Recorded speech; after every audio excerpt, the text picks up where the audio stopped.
Welcome back to the channel. This is Wes, and I tell you, every time DC Comics takes one step forward, they take 3 or 4 steps back. Recently, I talked about the previews that DC Comics were putting out for Tim Drake Robin, which comes out on Tuesday. And it's bad. There's just no other way to put it regarding that Megan Fitzmartin, Riley Rossmo atrocity in the making. There was also another preview they put out for Batman the Fortress #5, also coming out on Tuesday. And somehow it takes most of what was terrible about Tim Drake Robin and then takes it to another level. They actually did something even worse than this one. And think about this. These are DC Comics marketing materials. This is how they're promoting the books that you're supposed to read for DC Comics. You will see no superheroics in them, but you will see something, just a heinous crime on the part of Jackson Hyde in this Batman the Fortress preview. Jackson Hyde, DC's second Aquaman and the son of Black Manta, meets what appears to be a new love interest in a preview for DC's Batman Fortress #5 from Gary Whitta and artist Derek Robertson. In a preview for the issue provided by DC, Jackson is hanging out in Barbados when he meets a man named Wade, originally from Central City, but stranded in the Caribbean following a massive blackout caused by aliens in Batman Fortress #1. Wade quickly hits it off with Jackson and follows him to a private spot along a beach. What the hell does this have to do with the story Batman Fortress? I actually don't know. I'm not really sure where this is going. It's supposed to be a story about Batman searching for Superman, but he's gone and there's aliens that have blacked out the world, right? That's what the basic premise of the story is.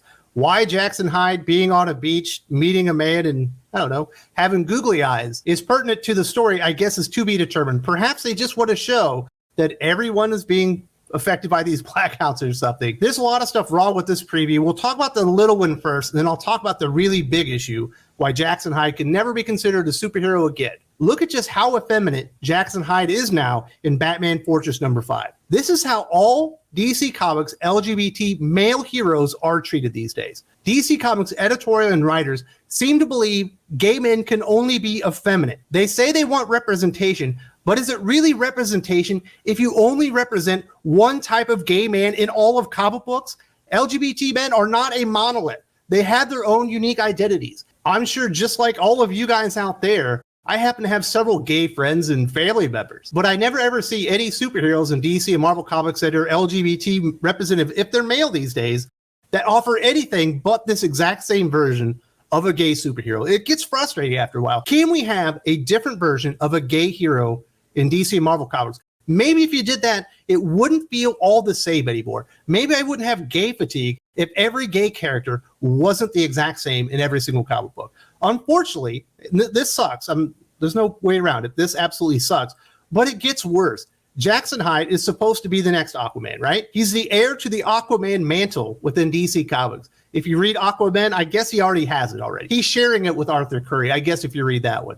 And then this happens. This is absolutely unforgivable on the part of Gary Whitta and the editorial team behind DC Comics. The young men are on a beach holding hands, and Jackson Hyde lets Wade know, "I won't let you drown, trust me." Apparently he's scared of water. And all of a sudden, these very not nice men show up and they say, "Hey, lover boys. Yeah, you heard me. Take your little pride parade someplace else. It doesn't belong on our beach." Jackson, don't. Just let it go. Okay, 2 things first. It's not your beach. It's nobody's beach. Like the ocean, it was here long before you were born, and it'll be here long after you're dead. Very ominous words, because what I'm going to show you kind of plays into that. Well, we ain't going nowhere until you two have taken a beating. So what's the second thing? Second thing is, you're going to pick a fight with me? Smarter to do it further inland. Now, obviously, these bullies on the beach that are wanting to throw these guys a beating because they're gay is not cool. Obviously, that's bad behavior, and we're not rooting for these guys to win in the end. They absolutely should get their comeuppance. Maybe Jackson Hyde could talk to them, have a little battle of wits, and point out just how narrow-sighted or stupid they are. Or perhaps he could use his powers just a little bit, make them look foolish in front of everybody else, and prove that, you know, he's the better man or something like this. But Jackson Hyde, under the pen of Gary Whitta, and the art from Derek Robertson, let's not forget, he illustrated this. He knows what he's doing in the story. Decides that it's time to use his powers, not for good, but for bad. 2 wrongs don't make a right, and you're not a hero if you decide to murder people, even if they were mean to you. This is what happens. He summons a tidal wave to the beach, overtaking everyone there, obviously including the thugs that were threatening to beat them up. This in and of itself is pretty bad. If you're a superhero, you probably shouldn't be sending tidal waves on low-level dipshits. This isn't exactly Lex Luthor here. These are just dumbasses at the beach. Are they bad guys? Absolutely. But are they truly evil or anything like that? I don't think that's really been established. They might just be dipshits. And what happens, we see them in the water. All these idiots are just sitting there in the water. They're being dragged down a whirlpool to their death. And then Jackson Hyde is happy, looks into Wade's eyes and said, I told you, I won't let you drown. But I sure as hell will let these other men drown. And they didn't just drown of their own accord. It's not like they could have used his help, but he just didn't provide that help. That would be very unheroic in and of itself. He actually murders them using his powers because they were being jerks and awful people.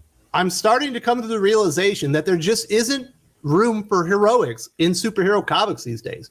This is the way DC Comics are treating their heroes. This is one of the reasons that Jackson Hyde will never ever get over or be accepted as Aquaman. He's not heroic. If you read Aquaman, not written by Gary Whitta, but Brandon Thomas, I think Gary Brown, it's not quite this bad, but it's kind of the same vibe. He's got a temper. He doesn't want to play within the rules, and he certainly doesn't want to be a superhero. And it's all confirmed right here. And you say, but Wes, this is an Elseworld story. This isn't in continuity. This is the fucking Omniverse, baby. It all counts. DC Comics have been telling you and I that for the past 2 years. This counts. This dictates who the character is within DC Comics. He's a murderer. That's what he does. If you upset him on the beach and you threaten to kick his ass, he will kill you using his powers, and then he will go and make out with his boyfriend right in front of your dead corpses.